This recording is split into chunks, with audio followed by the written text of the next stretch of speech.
Shalom Bapak Ibu teman-teman, kembali lagi bersama sesi SPK. Kali ini kita akan bicara mengenai sesi hati Bapa. Saya percaya di sesi sebelumnya, di materi-materi sebelumnya, Bapak Ibu teman-teman pasti mengalami berkat, pasti dipulihkan Tuhan, pasti dilawat Tuhan. Walaupun sistem pengajaran kita lewat online, tapi saya terlalu percaya bahwa kuasa Tuhan tidak bisa dibatasi dengan online maupun dengan tatap muka virtual seperti ini. Karena saya terlalu percaya bahwa ketika ada firman Tuhan ditaburkan, maka di situ ada kuasa yang bekerja. Sebelum kita masuk ke sesi lebih lagi, mari kita bersatu dalam doa. Kami mengucap syukur Tuhan Yesus buat kasih-Mu, buat kebaikan-Mu, bahwa kami masih bisa berjumpa. Kami percaya firman-Mu lah yang menguatkan dan meneguhkan kami dalam kami menjalani hari-hari kami. Hari ini Tuhan kami akan melanjutkan sesi kami, sesi hati Bapa. Kami terlalu percaya Tuhan, Engkau hadir bersama-sama dengan kami. Dan dari setiap firman yang keluar Tuhan, itu bertumbuh Tuhan di setiap hati teman-teman Tuhan, setiap hati Bapak Ibu Tuhan. Engkau yang memberi pertumbuhan, Engkau yang memberi pemulihan, Engkau yang memberi kesegaran baru Tuhan dengan firman-Mu Tuhan. Terima kasih Yesus, dalam nama-Mu kami telah berdoa dan mengucap syukur. Poin pertama, pentingnya kita mengenal Allah sebagai Bapa. Kita baca di Yohanes 17 ayat 3 dikatakan, inilah hidup yang kekal itu, yaitu bahwa mereka mengenal Engkau satu-satunya Allah yang benar dan mengenal Yesus Kristus yang telah Engkau utus. Di ayat ini bilang bahwa inilah hidup yang kekal itu, kalau kita mengenal Bapa dan mengenal Yesus. Jadi hidup kekal itu tidak hanya bicara mengenai cuma tiket masuk surga, kita selesai urusannya, oh gue udah dapat tiket masuk surga, enggak. Tapi dibilang hidup yang kekal itu bicara kita mengenal Allah Bapa dan mengenal Yesus. Mengenal Yesus, kita mulai dengan mengenal Yesus. Kita tahu bahwa, seperti Yohanes 3:16 dikatakan bahwa, karena begitu besar kasih Allah akan dunia ini, sehingga telah mengaruniakan anaknya yang tunggal, supaya setiap orang percayanya kepada tidak binasa, mereka beroleh hidup yang kekal. Inilah Yesus turun ke bumi untuk menghapuskan setiap dosa manusia, untuk menyelamatkan setiap manusia. Karena begitu besar kasih Allah terhadap dunia, karena Allah ingin setiap kita diselamatkan, setiap kita masuk ke dalam kekekalan. Caranya gimana untuk kita bisa masuk ke dalam keselamatan terlebih dahulu tersebut? Dikatakan bahwa semua orang telah berbuat dosa dan telah kehilangan kemuliaan Allah. Roma 3 ayat 23. Tidak ada setiap kita yang tidak berdosa. Bahkan pelanggaran sekecil apapun, kalau mungkin alasannya adalah bohong putih, kita menganggap itu dosa biasa. Tapi itu adalah dosa di hadapan Tuhan. Karena dengan dosa kita telah kehilangan kemuliaan Allah. Bahkan dikatakan bahwa cara masuk ke dalam kerajaan Allah adalah dengan menerima Yesus sebagai Tuhan dan Juru Selamat. Satu-satunya keselamatan itu adalah datang daripada Yesus. Saya percaya setiap kita, ketika kita datang kepada Tuhan, ketika kita datang dan mohon ampun pada Tuhan, maka kita menerima keselamatan itu. Sebelum kita mengenal kasih Bapa yang lebih lagi, di Roma 10 dikatakan bahwa karena dengan hati orang percaya dan dibenarkan, dan dengan mulut orang mengaku dan diselamatkan. Kita cukup percaya dengan kasih Yesus, dengan salib Yesus, dengan pengorbanan Yesus dari salib, maka dosa kita diampuni. Dan mengaku di mulut dan diselamatkan. Hari ini saya ingin berdoa untuk Bapak Ibu, teman-teman yang baru pertama kali dengar tentang keselamatan ini. Jalan keselamatan hanya satu, lewat Yesus. Itu tidak bisa lewat perbuatan baik, lewat agama, lewat apapun itu tidak bisa menyelamatkan kita. Hanya lewat Yesus kita bisa diselamatkan. Mari kita berdoa terlebih dahulu. Saya ingin mengundang Bapak Ibu, teman-teman yang belum pernah mengundang Yesus masuk ke dalam hatinya. Hari ini bersama-sama dengan saya kita berdoa. Hari ini saya datang ke hadapan-Mu Tuhan. Saya mengaku dosa di hadapan-Mu, bahwa kami adalah manusia berdosa Tuhan. Hari ini Tuhan, lewat salib-Mu Tuhan yang mati di atas kayu salib, lewat darah-Mu yang tercurah, itu mengampuni setiap dosa kami. Hari ini kami menerima Engkau sebagai Tuhan dan Juru Selamat kami satu-satunya, yang mengampuni segala dosa kami, yang membawa kami masuk ke dalam kebenaran dan ke dalam kerajaan-Mu. Hari ini Tuhan, berkatalah Engkau dalam hati kami. Kami percaya bahwa Yesus menjadi Tuhan atas hidup kami. Terima kasih Yesus, dalam nama-Mu kami telah berdoa dan mengucap syukur. Amin. Itulah Yesus. Yesus mempunyai tugas yang sungguh mulia, yang sungguh khusus dari Bapa untuk Dia turun ke bumi untuk menyelamatkan kita. Nah, kalau kita sudah mengenal Yesus, kita akan lebih mengenal juga dengan namanya, tadi dibilang kita satu-satunya Allah yang benar. Kita harus juga mengenal Allah Bapa satu-satunya yang benar. Mengenal dalam bahasa aslinya adalah epiginosko. Epiginosko itu artinya berhubungan dekat atau intim. Kita harus tahu bahwa Bapa itu adalah sumber atas segala hidup kita. Bapa itu adalah pusat dari segala hidup kita. Kita akan lebih lagi, mengenal Bapa. Di Lukas 11 ayat 11 sampai 13 dikatakan, saya bacakan firman Tuhan buat kita semua. Bapa manakah di antara kamu jika anaknya minta ikan daripadanya akan memberikan ular kepada anaknya itu ganti ikan? Atau jika ia minta telur akan memberikan kepadanya kalajengking? Jadi jika kamu yang jahat tahu memberi pemberian yang baik kepada anak-anakmu, apalagi Bapamu yang di surga, ia akan memberikan Roh Kudus kepada mereka yang meminta kepadanya. Ini dia. Firman ini menggambarkan Bapa yang sungguh baik, Bapa yang sungguh mengasihi kita. Kalau Bapa dunia saja, mau tadi dibilang kalau minta ikan tidak dikasih apa, tidak dikasih ular, minta telur tidak dikasih kalajengking, apalagi Bapa kita yang di surga. Ketika kita menerima Yesus sebagai Tuhan dan Juru Selamat kita, ketika kita menerima Dia sebagai Tuhan, status kita sudah berubah. Status kita adalah menjadi anak Allah, dan Bapa adalah dan Allah adalah Bapa kita. Ini adalah sesuatu privilege, ini adalah suatu anugerah dari Tuhan bahwa kita memiliki status anak Allah. Tapi seberapa besar kita sudah mengenal Allah, seberapa besar kita sudah mengalami namanya kasih Bapa. Ayat ini menggambarkan sungguh besar kasih Bapa dalam setiap hidup kita. Bahkan dibilang bahwa ayat ini tidak hanya bilang kebutuhan kita, tapi kalau kita minta Roh Kudus sekalipun, Dia akan memberikannya kepada kita. Itulah gambaran kasih Bapa yang besar dalam hidup kita. Tetapi terkadang ada penghalang-penghalang untuk kita bisa mengenal namanya gambaran kasih Bapa tersebut. Penghalang-penghalang itu biasanya karena Bapa adalah bahasa yang majemuk, bahasa yang sudah biasa. Kalau disebut Bapa, konotasi kita tidak hanya Bapa di surga, tapi ada Bapa-Bapa jasmani kita yang di rumah, yang kita panggil setiap hari adalah Bapa. Mungkin kalau nama Yesus, nama Roh Kudus, itu adalah nama yang kudus. Itu nama yang nggak sembarangan orang pakai, walaupun ada di daerah-daerah Amerika Latin itu ada namanya Yesus, tapi belum pernah ada ya yang namanya Roh Kudus. Tapi kalau namanya Bapa, itu setiap rumah ada namanya Bapa. Nah, terkadang kita tidak bisa mengenal kasih Bapa surgawi karena gambaran-gambaran Bapa jasmani kita yang rusak dalam hidup kita.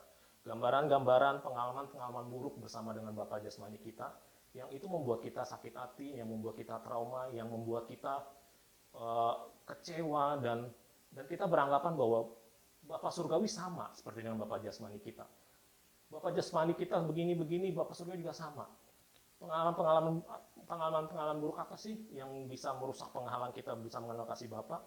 Satu, mungkin ada Bapak jasmani kita yang tidak pernah hadir di rumah, yang tidak memberi waktu. Dengan kesibukan Bapak jasmani kita, alasannya bekerja buat mencukupkan kebutuhan. Kita membutuhkan bahwa terkadang kita butuh seorang Bapak jasmani untuk kita bercerita, untuk kita mengadu keluh kesah dalam kita, tapi tidak ada kehadiran Bapak jasmani. Kedua, Bapak yang tidak memuji. Ya, seringkali kita kan dijanji-janji sesuatu. Oh, kamu harus belajar yang baik, harus ranking. Nanti kalau ranking, nanti Bapak beliinlah sesuatu gini. Tapi akhirnya apanya? Tetapi akhirnya apa? Ketika sudah ranking, ketika sudah dapat apa yang Bapak jasmani kita inginkan dalam kita, tidak ada pujian, bahkan apa yang dijanjikan itu tidak terjadi. Nah, itu kadang-kadang membuat kita terluka, itu membuat bapak saya bohong. Nah, terus apalagi gambaran-gambaran pengalaman buruk yang Bapak jasmani berikan. Bapak yang menceraikan ibu kita. Banyak sekali kita lihat kisah-kisah bahwa anak-anak yang dalam rumah tangga yang bercerai itu menjadi anak yang broken home, anak-anak yang tanda kutip anak-anak yang berantakan. Gambaran Bapak yang menceraikan ibu menjadikan gambaran bahwa Bapak nggak mengasihi ibu, Bapak nggak mengasihi keluarga. Itulah pengalaman buruk salah satunya. Ada juga Bapak yang lemah atau pelimplang. Banyak Bapak-Bapak jasmani yang ketika anaknya berbuat salah, ketika ada anaknya melakukan sesuatu yang tidak sesuai, Bapaknya lemah, Bapaknya tidak melakukan pendisiplinan. Itu juga suatu pengalaman buruk. Sehingga itu menciptakan anaknya menjadi anak yang melakukan sepuas hatinya, melakukan sesuka hatinya. Karena itu adalah bapak-bapak yang lemah, bapak-bapak. Bahkan ada bapak-bapak yang otoriter. Bapak-bapak yang kalau dia hadir di rumah, itu anaknya semuanya diam, semuanya dalam kondisi siap siaga, tidak boleh ada kesalahan, dan itu membuat menakutkan sekali. Tetapi ketika bapaknya pergi dari rumah, seakan-akan kebebasan itu terjadi, seakan-akan asik, papa nggak ada. Tetapi ketika bapak itu pulang kembali ke dalam suasana tegang, kembali ke dalam suasana menakutkan. Iya, apakah itu ada? Ada. Ada bapak-bapak jasmani yang otoriter. Sedikit-sedikit ketika ada kesalahan, anaknya dipukulnya juga dengan benda keras, dengan sapu, dengan apapun, saking otoriternya. Kan juga ada bapak yang mengasihi dengan syarat. Bapak-bapak yang mengasihi dengan syarat tadi yang saya bilang bahwa Papa akan mengasihi kamu kalau kamu begini. Papa mengasihi kamu kalau kamu begini. Inilah pengalaman-pengalaman buruk yang bisa merusak gambaran Bapak Surgawi kita. Kita akan beranggapan, oh Bapak Surgawi kasihnya bersyarat sama seperti Bapak jasmani saya. Oh Bapak Surgawi itu adalah Bapak yang nggak hadir, nggak selalu hadir, nggak selalu bersama dengan saya. Sehingga kita merasa yatim piatu, seakan-akan kita tidak punya Bapak jasmani dan Bapak rohani, Bapak Surgawi. Atau bapak yang menceritakan ibunya merawat, dan kita memiliki pengalaman bahwa Bapak yang surgawi juga sama. Dia ketika saya melakukan kesalahan, dia akan memisahkan saya, dia akan menghukum saya. Seperti itu. Hari ini kita minta Roh Kudus bekerja dalam hati kita, hati Bapak, Ibu, hati teman-teman, supaya menyingkapkan segala satu pengalaman yang buruk, kejadian-kejadian yang buruk yang terjadi di masa lampau, dan itu harus dibereskan. Karena itu bisa menjadi penghalang untuk kita bisa mengalami namanya kasih Bapa Surgawi. Saya pun demikian, saya pernah mengalami namanya pengalaman buruk dengan kasih Bapa jasmani saya. Waktu kecil, saya sama abang saya berdua, kita selalu dibanding-bandingkan. Waktu kecil abang saya pintar, dia selalu ranking 1, 2, 1, 2. Sedangkan saya kebalikannya, saya ranking 1, 2 juga, tapi dari belakang. Abang saya nggak perlu dengan kekerasan untuk dia bisa belajar.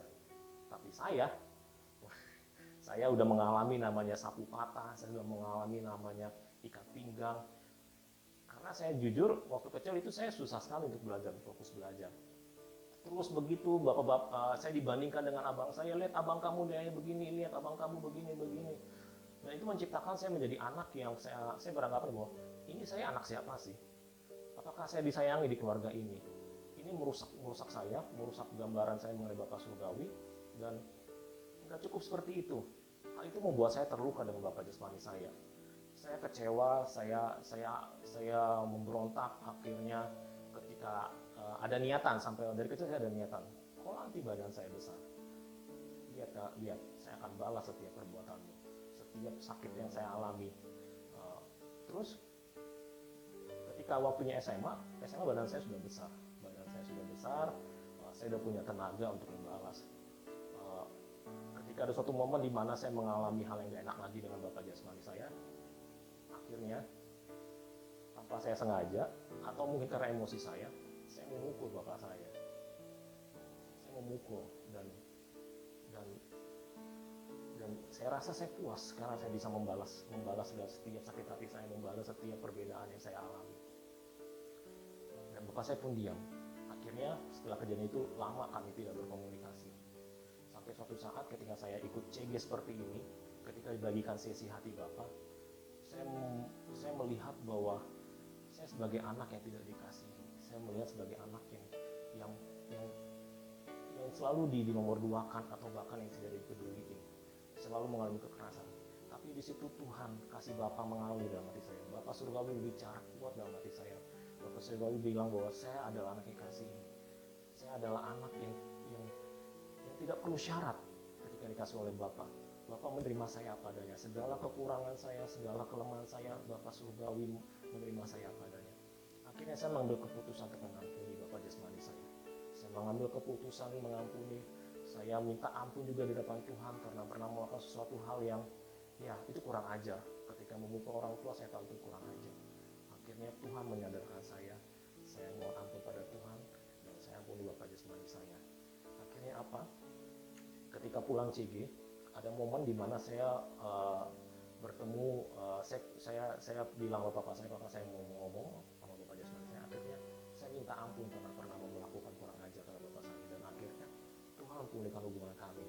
Tuhan balikan hati Bapak-bapak kepada anak dan hati anak-anak kepada Bapak-bapak. Itulah ketika saya mengalami kasih Bapak dalam hidup saya.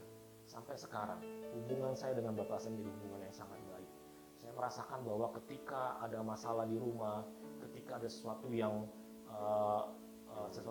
hal yang perlu dipertanyakan, dia pasti nanya ke saya, ini gimana, ini kondisi ini gimana menurutmu? Itu karena hubungan saya dengan Bapak jasmani sudah baik. Bapak Ibu teman-teman, kalau ada pengalaman-pengalaman buruk, kalau ada sesuatu hal yang Bapak Ibu alami, trauma-trauma akan Bapak jasmani, ambil keputusan, ampuni, ampuni Bapak jasmani, dan mohon ampun kepada Tuhan. Karena saya terlalu percaya, kasih Bapak besar dalam hidup kita. Itu pengalaman-pengalaman buruk yang bisa menyakitkan kita dari ayah kita. Saya bacakan lagi di Yohanes 17 ayat 23. Firman Tuhan bilang bahwa aku di dalam mereka dan engkau di dalam aku, supaya mereka menjadi sempurna, menjadi satu, agar dunia tahu bahwa engkau yang telah mengutus aku dan bahwa engkau mengasihi mereka sama seperti engkau mengasihi aku. Firman Tuhan bilang di sini bahwa engkau itu gambaran Yesus. Engkau itu gambaran Bapa dan aku yang gambaran Yesus. Dibilang bahwa engkau yang telah mengutus aku dan bahwa engkau mengasihi mereka sama seperti engkau mengasihi aku. Jelas. Bapa sungguh mengasihi kita. Bapa sungguh menerima kita apa adanya. Kalau Bapa mau memberikan anaknya yang tunggal, yaitu Yesus, ke dalam dunia untuk mengampuni segala dosa kita, untuk Yesus mengalami setiap penderitaan yang pernah dialami oleh manusia, bahkan lebih dari pernah manusia alami. Dia dicambuk, dia ditusuk lambungnya sampai keluar darah, dia dimangkotoi duri, dia di kayu salib dengan terlentang tangan dan kakinya dipaku. Itulah adalah hal-hal yang karena cinta Bapa buat kita, karena itu kasih Bapa buat hidup kita. Hari ini jangan biarkan penghalang-penghalang tadi yang Bapak Ibu alami itu untuk Bapak Ibu teman-teman tidak bisa mengalami kasih Bapa. Bapa Surgawi sungguh menjadikan kita anak kesayangan yang sempurna. Saya terlalu percaya Tuhan mampu mengubahkan keadaan. Saya terlalu percaya ketika hubungan yang rusak antara Bapa dengan anak, saya terlalu percaya firman Tuhan tadi bilang bahkan ada pemulihan, hati Bapak-bapak kembali kepada anak dan hati anak-anak kembali kepada Bapa. Kita mau bahwa hari ini kita lihat bahwa rancangan iblis merusak gambaran figur-figur Bapak-bapak jasmani. Berapa banyak Bapak-bapak jasmani yang tidak bertanggung jawab? Bapak-bapak jasmani yang saya bilang ketika melakukan hubungan seks dengan wanita hamil meninggalkan anak-anak tersebut. Berapa banyak Bapak-bapak jasmani yang tidak mendidik dengan jalan yang benar terhadap anak-anak mereka. Berapa banyak anak-anak yang sakit hati terhadap bapak-bapaknya. Ini adalah kerjaan iblis. Karena iblis mau ketika ada rumah, ketika ada keluarga yang rusak, ketika ada keluarga yang berantakan, maka keluarga kerajaan Allah tidak akan ada. Maka mereka merusak lewat anak-anak. Hari ini setiap kita buka hati, buka hidup kita, karena tadi saya bilang keterbukaan adalah dari pemulihan. Saya terlalu percaya Tuhan sanggup memulihkan hati kita dari segala macam kepahitan dan luka dengan Bapak jasmani kita. Mari kita berdoa. Kami sungguh mengucap syukur buat kasih-Mu Bapa. Engkau yang tidak pernah memandang hina kami. Engkau yang tidak pernah memandang rendah kami. Engkau yang menerima kami apa adanya. Hari ini bersetiap kami Tuhan. Hari ini merasakan kasih Bapa yang sungguh besar itu dalam hidup kami. Hari ini kami berdoa Tuhan. Engkau singkapkan segala sesuatu yang tersembunyi. Kami berdoa Tuhan. Jika ada pengalaman-pengalaman buruk yang pernah terjadi pada dalam diri setiap peserta Tuhan. Hari ini hamba berdoa Tuhan. Engkau Tuhan yang menyatakan kasih-Mu besar Tuhan. Apapun kondisi yang pernah mereka alami Tuhan. Engkau hadir pada saat kejadian tersebut Tuhan. Engkau ada di samping mereka Tuhan.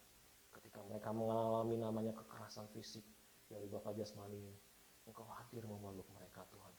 Ketika mereka mengalami namanya ditinggal oleh Bapak jasmani, Engkau Bapak yang selalu hadir di samping mereka. Ketika mereka mengalami namanya kasih yang bersyarat, Engkau Allah yang tangan-Mu selalu terbuka untuk memeluk mereka tanpa memandang apa yang mereka miliki. Hari ini mau berdoa Tuhan.